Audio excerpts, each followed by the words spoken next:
मी तुमच्यावर कारवाई करेन असे म्हणत उपमुख्यमंत्री अजित पवार यांनी करमाळ्याच्या पोलीस उपअधीक्षक अंजली कृष्णा यांना कारवाईपासून रोखले। त्या घटनेचा व्हिडिओ सध्या सर्वत्र फिरत असून अजित पवारांवर टीका होत आहे। अवैध उत्खननातील कारवाई रोखल्यामुळे टीकेचे धनी होत असलेल्या अजित पवारांनी अखेर मौन सोडले आणि खुलासा केला। अजित पवारांनी सोशल मीडियावर पोस्ट लिहून व्हायरल होत असलेल्या व्हिडिओबद्दल भूमिका व्यक्त केली।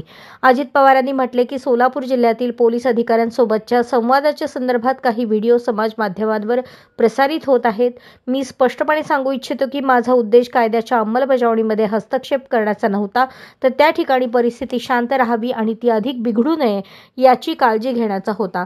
आपल्या पोलीस दलाबद्दल तसंच धैर्यानं आणि प्रामाणिकपणे आपलं कर्तव्य बजावणाऱ्या महिला अधिकाऱ्याबद्दल मला सर्वोच्च आदर आहे।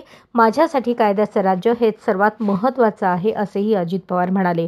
मी पारदर्शक प्रशासकीय कारभारासाठी आणि बेकायदेशीर वाळू, माती, खडक उपशासह प्रत्येक बेकायदेशीर कृतीवर कायद्याप्रमाणे कठोर कारवाई करण्यासाठी कटिबद्ध आहे, अशी भूमिका अजित पवारांनी या सगळ्या प्रकारावर मांडली। सोलापूर जिल्ह्यातील करमाळा तालुक्यात ही घटना घडली होती। कुरडू तालुक्यातील रस्त्याच्या कामासाठी अवैध मुरुम उत्खनन सुरू होते, ते रोखण्यासाठी महसूल अधिकारी गेले, पण तेथील लोकांनी कारवाईपासून रोखले। त्यानंतर पोलीस अधीक्षक अंजली कृष्णा या पथकासह तिथे गेल्या होत्या। त्यावेळी तिथे असलेल्या एका कार्यकर्त्याने थेट उपमुख्यमंत्री अजित पवारांना कॉल लावला आणि मोबाईल अंजली कृष्णा यांच्या हातात दिला। त्यानंतर अजित पवारांनी त्यांना थेट तुमच्यावर कारवाई करेन असा दम देत कारवाई न करण्याचे आदेश दिले।